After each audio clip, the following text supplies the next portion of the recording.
Well, we just sang that simple old praise chorus written way back in the early 70s based on Jesus' words from the Sermon on the Mount from Matthew 6:33, seek ye first. And I think it leaves us this morning with a good question with which to open. Let's call it, seek ye what? Maybe better phrased, what is it that you are seeking for? After all, everybody these days is seeking for something. I mean, isn't that why Google is one of the most profitable companies in the world?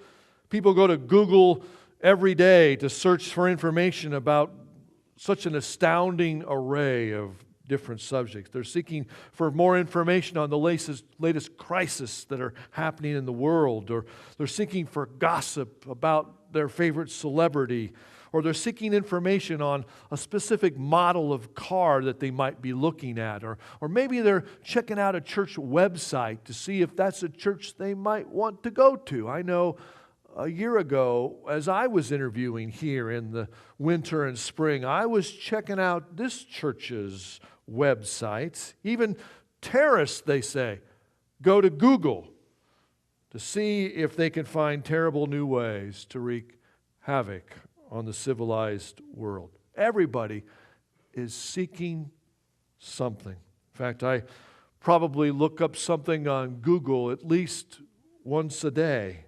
Let's take a couple of young guys I discipled as a youth pastor back about 30 years ago now. They are both now headed towards 50 years of age. 50. Can that be possible? You know, you kind of freeze people in your mind. Well, they both live in different parts of the country now, but one of the two of them and his wife visited the other one and his wife over the holidays by surprise, and they took a picture of the four of them and they put it on Facebook. Literally, I haven't seen the two of them together since I left that church 30 years ago. But when I saw the picture of them, I reached out to them on Facebook and they reached back to me. And you know, with any group of friends who are tight, you kind of have your own private little jokes. So in the Facebook message, one of them sent back, they quoted from this old comedy sketch that I introduced them to from the 70s. It was all about Nixon and Watergate. And folks, I haven't thought about that sketch in years. And yet, darn it, if I wasn't able to Google that sucker and find it online. We just sang, right? Seek and ye shall find, right? And as I listened to it, I laughed so hard, I almost missed my bathroom break. What are you seeking? Maybe it's not information from Google. Perhaps you are seeking for truth or for peace, or maybe it's hope. Maybe you're looking for that magic bullet. You know, that great new product that's supposed to make you everything that you hope that life would be. At least that's what the ads are saying. You know, guys, maybe it's that hair product that will make your hair grow back. Or if you just take this magic pill, it'll restore your libido. Or something like that. And ladies, how many of you have fallen for the latest and greatest makeup product or diet that's all the rage? Or you think that this bullet will somehow solve all your problems. You'll lose all this weight, or maybe it'll make you look 15 years younger. Or maybe you're looking for a new mate, like my son and his wife, who met on ChristianMingle.com. Folks, if you are looking for a new mate, did you know that ChristianMingle.com promises to find God's perfect match for you? After all, it worked for my son. He put a circumference of 50 miles that he was willing to go and have a date on that website. And then God blasts through his preconceived notions, and this sweet little Canadian girl from 50 times 50, from 2,500 miles, reaches out to him. And the rest, as they say, is history. It worked. And I've got the credit card bills from just getting back from a wedding in Vancouver to prove it. Don't you know? Let's take the young woman who was sitting in a coffee shop expounding on her idea of the perfect mate to some of her friends. He must be musical and tell jokes and sing and stay at home at night. Hey, wait a minute, that sounds like me. Well, except I'm already married, so that's beside the point. So the young lady, she's waxing eloquent and going on about this perfect guy, and this little old lady, next table over, overhears her and speaks up. Girl, she says, what you describe sounds like my laptop computer. Every night it sings to me, it tells me jokes, and it stays turned on by my side all night.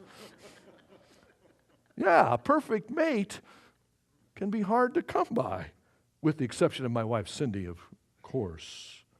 What are you seeking for? Because we all are seeking for something. Let's take our lesson for today on this first Sunday of Epiphany, the beloved story of the Magi. Once again, Matthew 2 begins after Jesus was born in Bethlehem in Judea during the time of King Herod. Magi from the east came to Jerusalem and asked, "Where is the one who has been born King of the Jews? We saw his star when it arose, and we have come to worship him." And you know the story well. The Magi reached Jerusalem, and they went there in search because, of course, assuming that the newborn king would be born in a palace, where else would you go to ask for directions? And then when King Herod heard about their quest, it says he was disturbed. So he in turn consulted with the chief priests and the teachers of the law, and they pointed the Magi to Bethlehem. And then we hear Herod add these rather chilling words, "Go and search carefully for the child, and as soon as you find him, report back to me so that I too may go and worship him." Of course, the last thing that Herod intended was to worship the child. His motives, we know, are more sinister. But the Magi, they finally do find the child, and when they do, they bow down and they worship him, and they open up their treasures and present to him gifts of gold and frankincense and myrrh. Their quest was over. They had found this newborn king, which leads us once more to the question, what are you seeking? Everybody's seeking something in life. It's clear what Herod was seeking. Herod was seeking to preserve his power. After all, to put it bluntly, the man was a bloody tyrant. History records that he murdered many of his own family, including his favorite wife. He had 10, by the way. In addition, he murdered this same wife's grandfather, her brother, and some of his own children. On one occasion, he had the whole Sanhedrin, the ruling body of the Jewish government, assassinated. On another occasion, he had every notable man in Jerusalem murdered. Jesus was born in the latter years of Herod's reign, a long reign.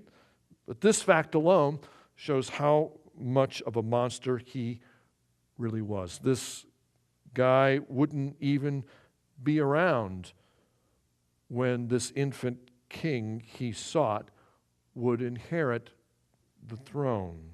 And yet he's so petty and he's so jealous that he still feels threatened by this tiny little baby.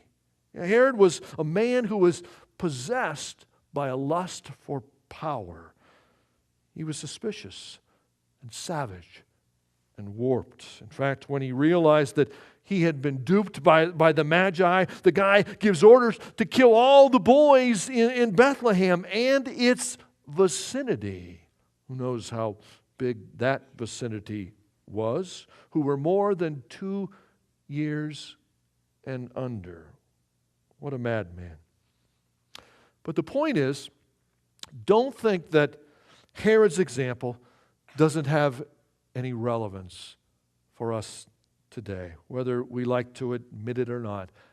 Evil, folks, is real in our world. In 33 years of ministry, believe me, I have seen and heard just about everything.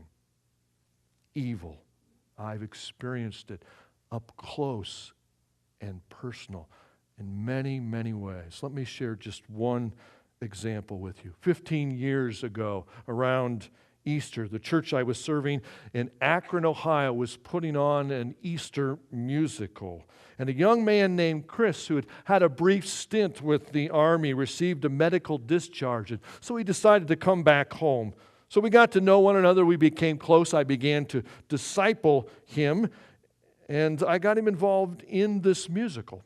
The practices went on for a number of weeks. It was a full-blown musical with sets and costumes and lots of people involved. And while all this went on, he began dating this young woman from nearby at Kent State University. He would pick her up at the dorm. They would go out for a dinner or movie, pretty casual. But one night, she asked if Chris would like to come up to the room, a new level, nothing really sexual, just let's get to know one another better. And as they began to talk more deeply, Chris began to share about his growing faith and his involvement in our church.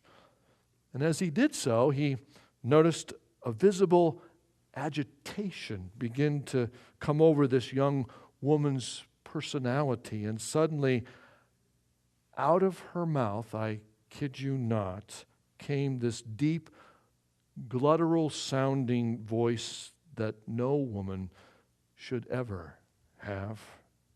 And the voice proceeded to say, "Yeah, you and that blankety blank blank Messner." And Chris said, a bit confused, "Hey, wait a minute, I've never mentioned Pastor Jeff before. How do you know about him?" And the voice responded, "Oh, we've had to deal with him before." And it dawned on Chris what he was dealing with, the demonic. And so immediately he came to see me, and I got a deliverance team together that had especially been trained in such spiritual warfare to deliver this young woman from the power of the enemy. But it's a reminder to us, folks, that evil is real.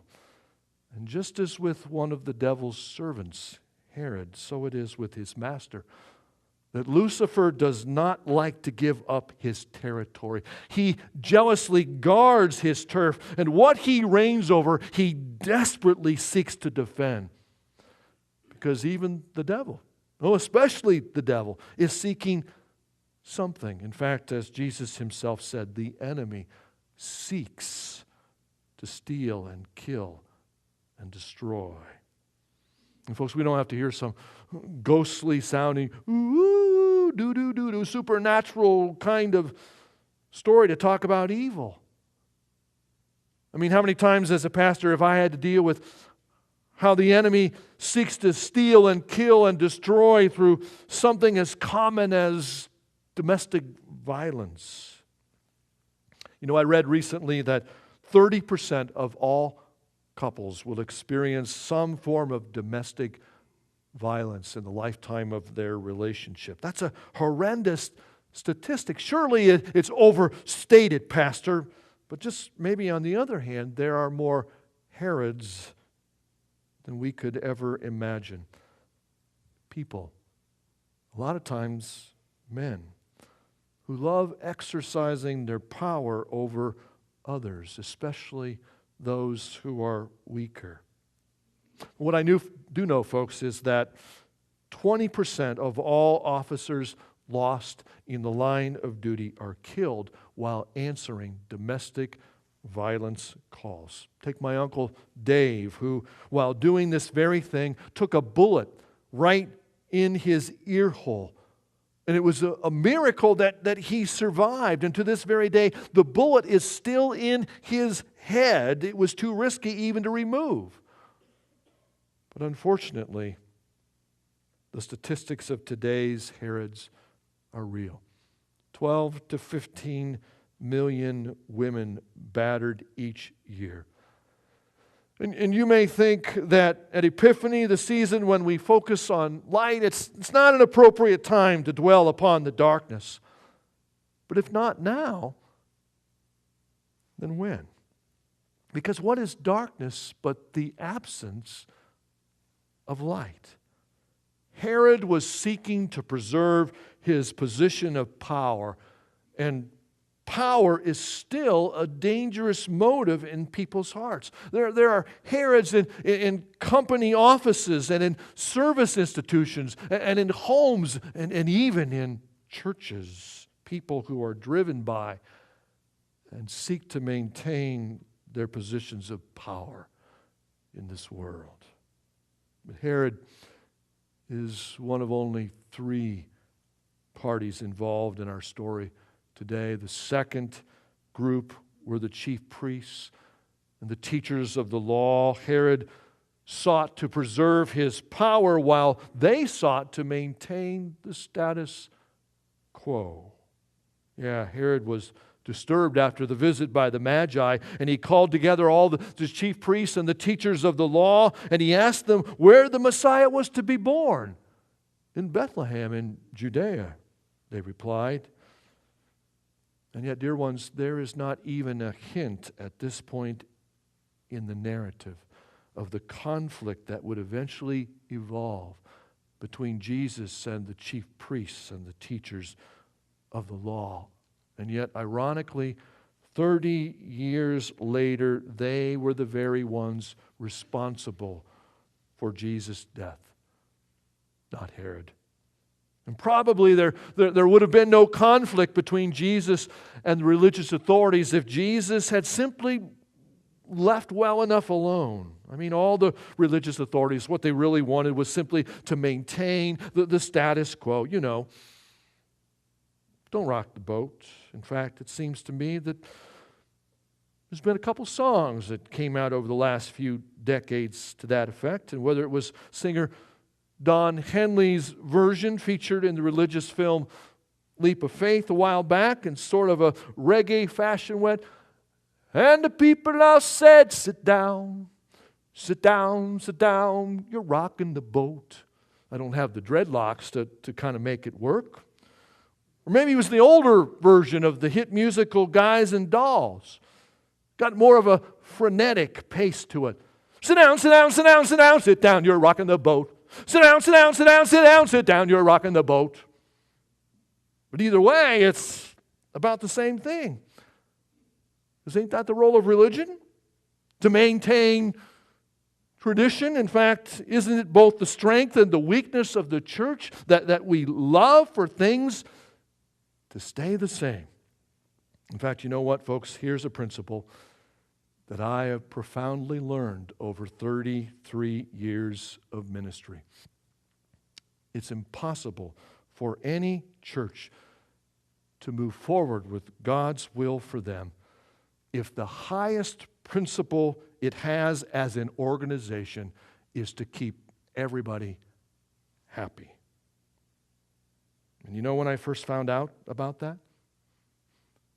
28 years ago. 1988.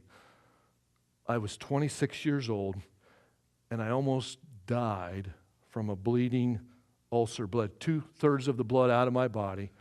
Just a year and a half ordained, and all because I was wrestling with how I could honestly preach the gospel while at the same time manage to bend myself into a pretzel so as to keep everybody happy. And what I discovered is it's impossible. Believe you me, I would like nothing better as a pastor than for everyone in my congregation to be totally happy and to never get their nose bent out of joint about any decisions that are made. As I found out, if that becomes what you seek as a pastor or as a church, to maintain the status quo and never rock the boat at any cost, then you've sold out and you've compromised. Let's take a story that I'll never forget. about a young pastor in his first church. What he found out pretty early on was that there was this wealthy businessman who provided a large percentage of the church's income. And so whenever the church was doing something, the church would raise some of the money and then he would fill in the rest. Everybody knew about this because the businessman was sure that they knew about it. So naturally, it gave him enormous power. And when the pastor arrived at the church, he discovered just a few days before their monthly communion service that though the congregation was served communion in individual cups, that this man and his family were served from a common cup. It seems the elder would serve them separately from the rest of the congregation. And when this new young pastor heard about this, he reacted strongly. It was not because he was opposed to the common cup, but the fact that this wealthy family was being treated differently from everybody else. Hey, wait a minute, he said. This of all times is a time for unity. Why then are we divided in the taking of communion?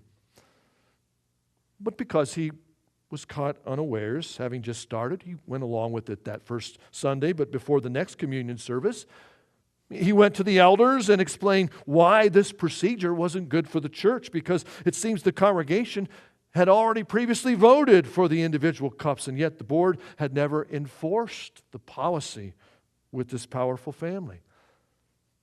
And so the pastor told the church board point blank, guys, I think we need to tell this family that we are not going to serve them communion in this way again. And I would like a motion to support what the congregation had previously decided. And so they voted to reaffirm the church's action. And then the pastor said, now, who's going to go and tell these people?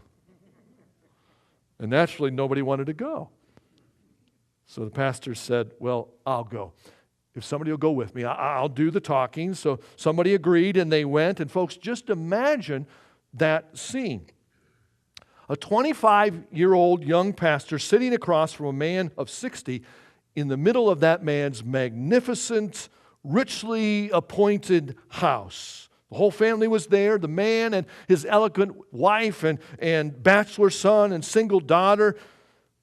The young pastor, he gulped, and then he proceeded to tell them that he had come to understand that the congregation had previously voted to take communion from individual cups, and that the leadership had now reaffirmed the decision of the church to be united in their practice. Therefore, they were not going to be using the cup, common cup anymore during communion. And as expected, that young pastor received a serious dressing down from that businessman.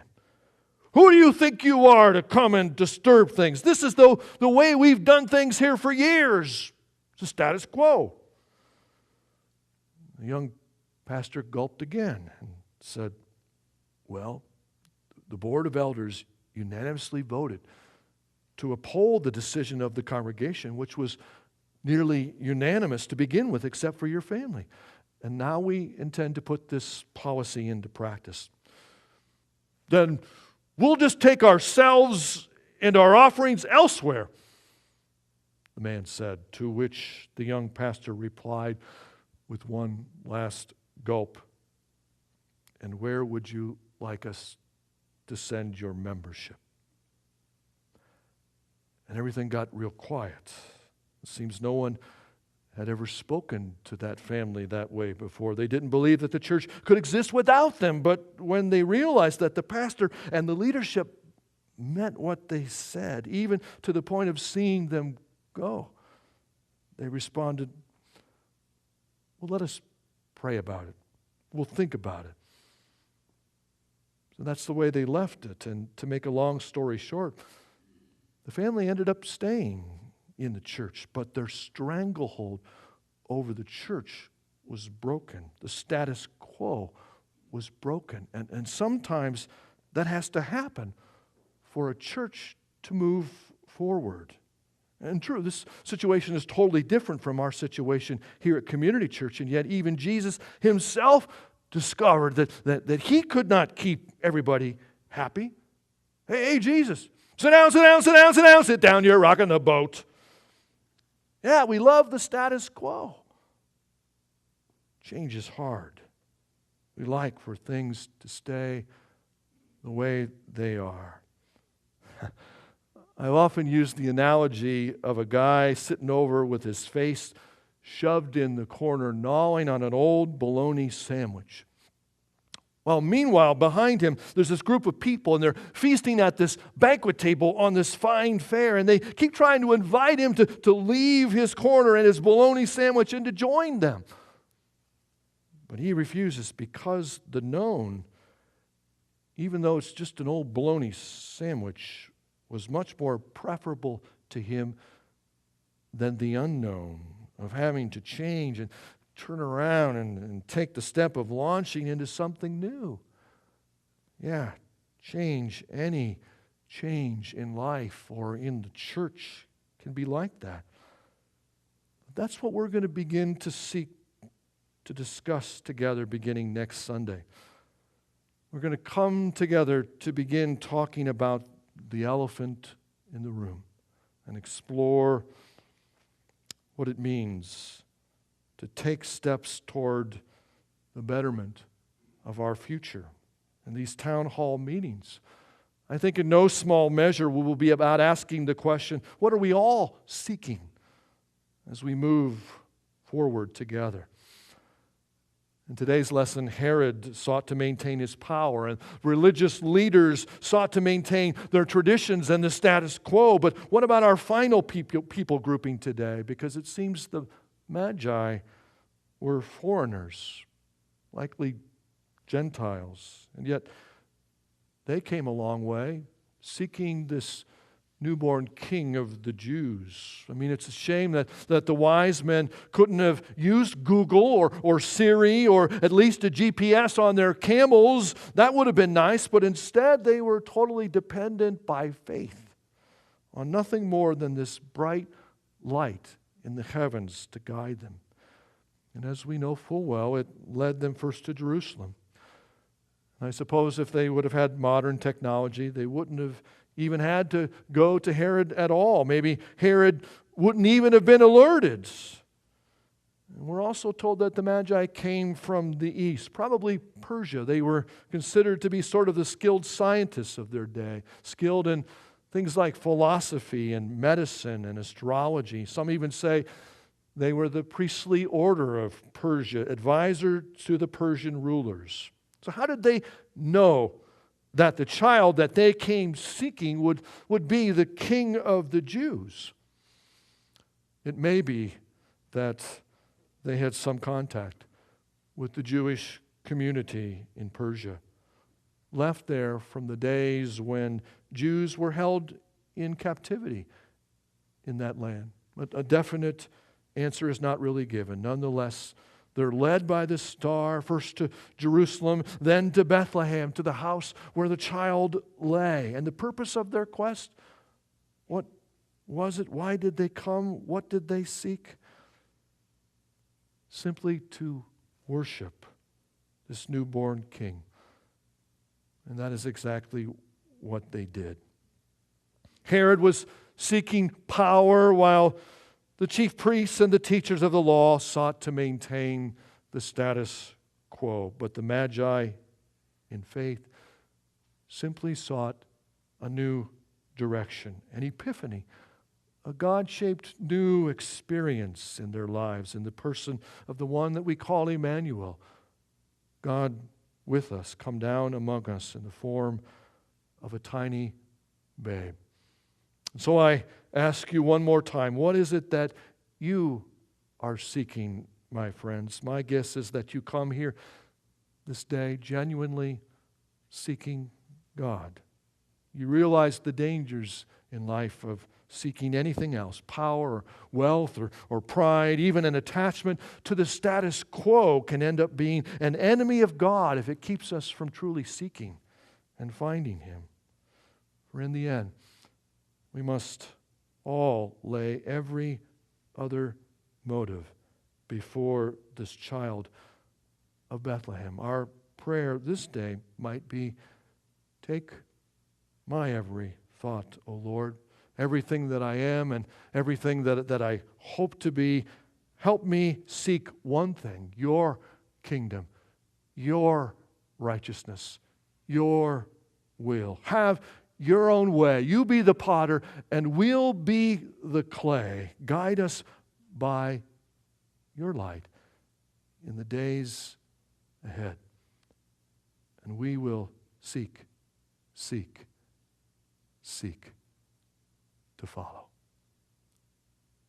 Amen.